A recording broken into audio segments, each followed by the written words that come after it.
Good morning students. आज हम लोग करेंगे लैक ऑपरॉन मॉडल। अभी तक हम लोगों ने जीन का एक्सप्रेशन कर लिया है कि जीन अपने आप को कैसे एक्सप्रेस करता है।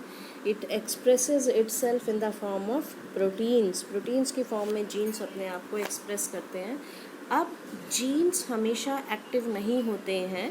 जीन्स कभी स्विच ऑन होंगे, कभी स्विच ऑफ होंगे। तो हमारे पास एक ऑपरॉन मॉडल दिया गया था प्रोकैरियोट्स में जीन एक्सप्रेशन के कंट्रोल के लिए। And this is operon model जो है जीन एक्सप्रेशन के लिए दिया गया था प्रोकैरियोट में। प्रोकैरियोट्स में जीन का एक्सप्रेशन कब होगा कब नहीं होगा, इसके लिए जैकब एंड मेनॉड जो है दो साइंटिस्ट हैं जिन्होंने ये एक्सप्रेशन दिया था लैक ऑपरॉन का। लैक ऑपरॉन जो है model that was given in E coli. E coli जो है बैक्टीरिया है जिसके अंदर जीन एक्सप्रेशन को बताया गया कि किस तरह से जीन्स एक्सप्रेस होते हैं। मीन्स कब वो प्रोटीन्स बनाएंगे, कब वो प्रोटीन्स नहीं बनाएंगे। Operon is a group of genes that are transcribed at a time. Operon क्या होता है बेटा? एक ऐसा ग्रुप है जीन्स का जो एट ए टाइम ट्रांसक्राइब होते हैं। एट ए टाइम ट्रांसक्राइब मतलब इकट्ठे उनमें ट्रांसक्रिप्शन होती है, मैसेंजर आरएनए की फॉर्मेशन होती है। Now this operon it sequential arrangement, एक सीक्वेंस है अरेंजमेंट का जीन्स का। There is a regulator gene. नीचे डायग्राम आप देख रहे हो, इसमें एक रेगुलेटर जीन होता है, एक प्रमोटर जीन होता है, एक ऑपरेटर जीन होता है, एक स्ट्रक्चरल जीन होता है। अब इसमें डिफरेंट जीन्स का क्या फंक्शन है। रेगुलेटर जीन वो जीन है बेटा जो कि स्ट्रक्चरल जीन वो जीन है जिन्होंने प्रोटीन ऑफ इंटरेस्ट बनानी है, जिन्होंने वो प्रोटीन बनानी है जो हमें चाहिए। तो रेगुलेटर जीन बनाते हैं एक प्रोटीन जिसको रिप्रेसर कहते हैं, जो स्ट्रक्चरल जीन के एक्सप्रेशन को कंट्रोल करता है। मीन्स कब स्ट्रक्चरल जीन स्विच ऑन होंगे और कब स्ट्रक्चरल जीन स्विच ऑफ होंगे। प्रमोटर जीन वो जीन है जहाँ पे आरएनए पॉलीमरेज आकर बाइंड करेगा। ऑपरेटर जीन वो जीन है जहाँ पर आपका रेगुलेटर से जो प्रोटीन बनेंगी रिप्रेसर, उसकी बाइंडिंग साइट है। तो ये बाइंडिंग साइट है जो स्ट्रक्चरल जीन को कंट्रोल करती हैं कि कब स्ट्रक्चरल जीन ने बनना है और कब स्ट्रक्चरल जीन स्विच ऑफ होने हैं। तो लैक ऑपरॉन में 3 स्ट्रक्चरल जीन है, जैसे कि यहाँ हम लोग देख सकते हैं 3 स्ट्रक्चरल जीन है, lac Z, lac Y, lac A. तो ये 3 स्ट्रक्चरल जीन 3 तरह की पॉलीपेप्टाइड चेन्स बनाएंगे, 3 एंजाइम्स की फॉर्मेशन करते हैं। Now this particular lac operon, इसमें एक एंजाइम की सिंथेसिस होती है जिसको बोलते हैं बीटा गैलेक्टोसाइडेज, जो कि लैक्टोज को तोड़ता है into glucose and galactose. Glucose और गैलेक्टोज में तोड़ता है ये आपका लैक्टोज को।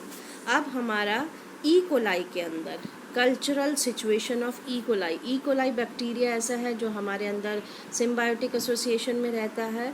When glucose is present lactose is absent. E coli में कल्चर में क्या कंडीशन है कि अगर ग्लूकोज प्रेजेंट है तो लैक्टोज इसमें एब्सेंट होगा और तब ये बीटा गैलेक्टोसाइडेज एंजाइम प्रोड्यूस नहीं करेगा। और ग्लूकोज अगर एब्सेंट है तो लैक्टोज प्रेजेंट होगा और ये तब बीटा गैलेक्टोसाइडेज एंजाइम जो है वो प्रोड्यूस करेगा। अब इसमें यहाँ पे हमें लैक ऑपरॉन का दिखाया गया है। लैक ऑपरॉन में E coli can use either glucose which is monosaccharide और लैक्टोज विच इज़ डाइसेक्राइड, ये आपको पता है। Lactose is hydrolysed to form glucose and galactose. तो अब इसमें आपके डिफरेंट जीन्स हैं जो मैंने आपको बताया था। प्रमोटर जीन वो जीन है जहाँ पे आरएनए पॉलीमरेज नंबर 2 आके बाइंड करेगा और ये जो है इट प्रमोट करता है स्ट्रक्चरल जीन को। जब आरएनए पॉलीमरेज बाइंड करेगा तभी स्ट्रक्चरल जीन ट्रांसक्राइब हो पाएंगे। ऑपरेटर जीन वो जीन है जो कि स्ट्रक्चरल जीन को कंट्रोल करता है क्योंकि इसके ऊपर रिप्रेसर बाइंडिंग साइट्स होती हैं। डायग्राम में भी आप देख सकते हो रेड कलर का जीन है जिसके ऊपर बाइंडिंग साइट्स दिखाई गई हैं। उसके बाद रेगुलेटर जीन वो जीन है जो ऑपरेटर जीन के ऊपर बाइंड करने के लिए रिप्रेसर प्रोटीन्स की सिंथेसिस करता है। यहाँ पर 3 स्ट्रक्चरल जीन हैं। स्ट्रक्चरल जीन वो जीन हैं जो जीन ऑफ इंटरेस्ट हैं, जो कि हमारी इंटरेस्ट की प्रोटीन्स बनाएंगे। लैक Z जो कि बीटा गैलेक्टोसाइडेज बनाएगा। लैक Y जो लैक्टोज परमिएज एंजाइम बनाएगा। बीटा गैलेक्टोसाइडेज वो एंजाइम है जो कि गैलेक्टोज को ग्लूकोज प्लस गैलेक्टोज में तोड़ेगा। लैक्टोज परमिएज वो एंजाइम है जो लैक्टोज को सेल के अंदर मूव कराएगा। और लैक A ये वो एंजाइम है जो थायोगैलेक्टोसाइडेज ट्रांसएसिटाइलेज एंजाइम को फॉर्म करेगा, जो कि कुछ हार्मफुल चीज़ें जो लैक्टोज के साथ अंदर एंटर कर जाती हैं उनको रिमूव करने का काम करता है। तो this is about this particular structural gene. अब ये काम कैसे करते हैं बेटा? इन एब्सेंस ऑफ लैक्टोज, जब सेल में कोई लैक्टोज नहीं है, रेगुलेटर जीन ने ट्रांसक्रिप्शन की। रेगुलेटर जीन के साथ अपना प्रमोटर है, RNA पॉलीमरेज वहाँ जुड़ेगा। रेगुलेटर जीन ने रिप्रेसर बनाया, और ये जो रिप्रेसर है ये ऑपरेटर जीन के साथ बाइंड कर गया। ऑपरेटर जीन के साथ बाइंड करने से उसकी ब्लॉकिंग कर दी। ब्लॉकिंग होने की वजह से अब जो प्रमोटर जीन के ऊपर RNA पॉलीमरेज था वो स्ट्रक्चरल जीन तक नहीं पहुंच पाएगा। ना पहुंच पाने की वजह से उनकी ट्रांसक्रिप्शन नहीं होगी। तो ये तब कंडीशन है जब ये लैक ऑपरॉन स्विच ऑफ है, मतलब काम नहीं कर रहा है, स्ट्रक्चरल जीन काम नहीं कर रहे हैं। और ये कब हो रहा है? In absence of lactose. अब उसके बाद यहाँ पे अगेन देखिए, ई coli bacteria that cultured in absence of lactose medium, it would not produce beta galactosidase that is necessary for lactose metabolism, जैसा कि मैंने आपको बताया।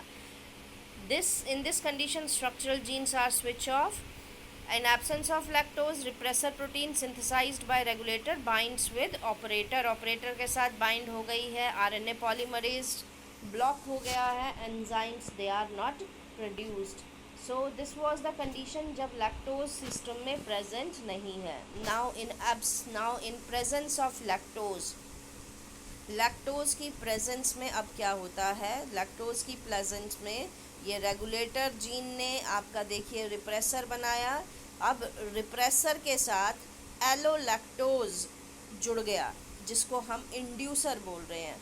इंड्यूसर जुड़ गया। इंड्यूसर के जैसे ही जुड़ा तो ये आपके रिप्रेसर को इनएक्टिव कर देता है। रिप्रेसर इनएक्टिव हो गया, उसकी शेप चेंज हो गई। अब ये ऑपरेटर के साथ बाइंड नहीं करेगा। ऑपरेटर के साथ बाइंड ना करने की वजह से RNA पॉलीमरेज जो कि प्रमोटर जीन के ऊपर प्रेजेंट था वो ऑपरेटर से होता हुआ स्ट्रक्चरल जीन्स तक पहुंचेगा और स्ट्रक्चरल जीन को ट्रांसक्राइब करेगा और उसके बाद उसकी ट्रांसलेशन होगी, जिससे कि तीनों एंजाइम्स की फॉर्मेशन होगी, beta galactosidase, permease and transacetylase. Important है, this condition is called as switch on condition. किसकी प्रेजेंस में स्विच ऑन हुआ?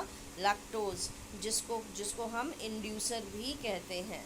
तो ये आपका अगेन देखिए वही चीज़ दिखाई गई है। E coli bacteria that are cultured in presence of lactose medium, it produces beta galactosidase necessary for lactose and metabolism.